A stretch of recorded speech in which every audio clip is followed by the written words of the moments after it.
The first thing I would start with is that I think Buddhism is a natural reaction to the human existential situation.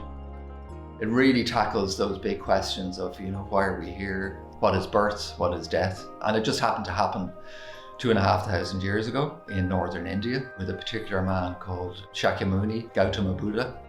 We see Buddhism growing out of his teachings.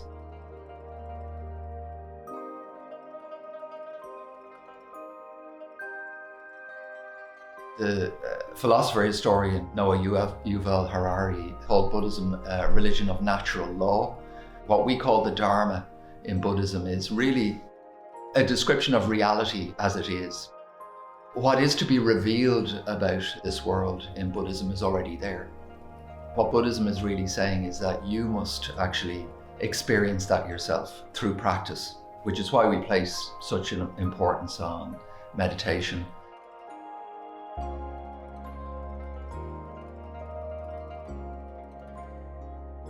There are different aspects of the practice that manifest in different types of Buddhism around the world.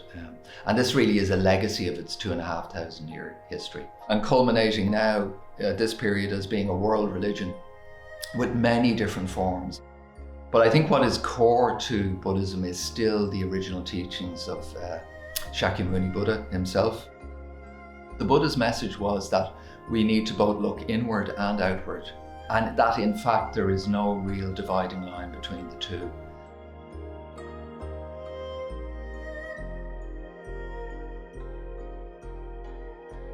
Now the word Zen itself actually comes from the Sanskrit word jhana, which means meditation. Zen tends to focus particularly on meditation practice. And if I was to pick out something that distinguishes Zen from most other forms of Buddhism, is the centrality of meditation practice itself, what we call Zazen. When you enter practice as a Zen Buddhist, the first thing you do is Zazen. So it really places meditation practice right at the heart.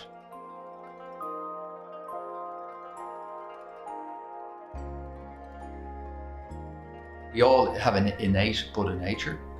And that this Buddha nature can be revealed within the practice itself. So within the practice of meditation, we are in a way manifesting our own Buddha nature, our own Buddha-ness, so to speak.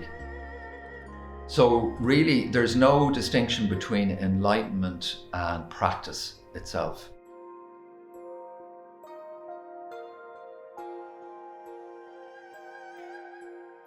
I came across Buddhism and then I came across Zen Buddhism. And for me, that offered a very solid belief system and a system of practice that in a way, mapped most strongly onto reality. It didn't seem at odds with the way things were for me, with the way things seemed to be.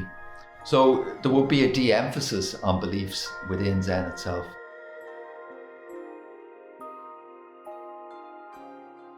In Zen, there are a number of teachers that will go back in time, right back to the Buddha.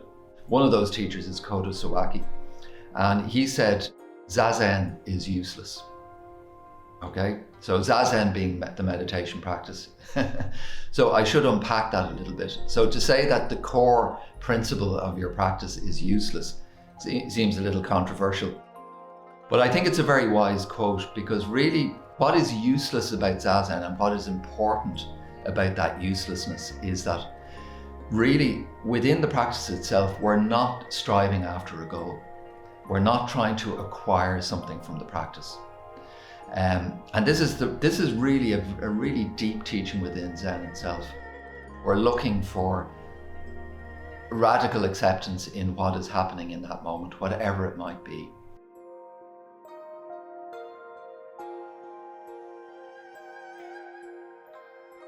One of our root teachers is Dogen, so he's a really important teacher for us. And one of his quotes was, to study the self is to forget the self. And to forget the self is to be actualized by myriad things. So what Dogen is doing in this quote is he's saying to actually really analyze the self is to let the self go, is to forget about the self. within our practice of meditation, that's what we're really doing, is we're letting go of that fixed idea of what we are. And then we allow the rest of reality create a kind of a realization for us. So that's what Dogen means in the second part of his quote. We actually become integrated into the rest of the reality.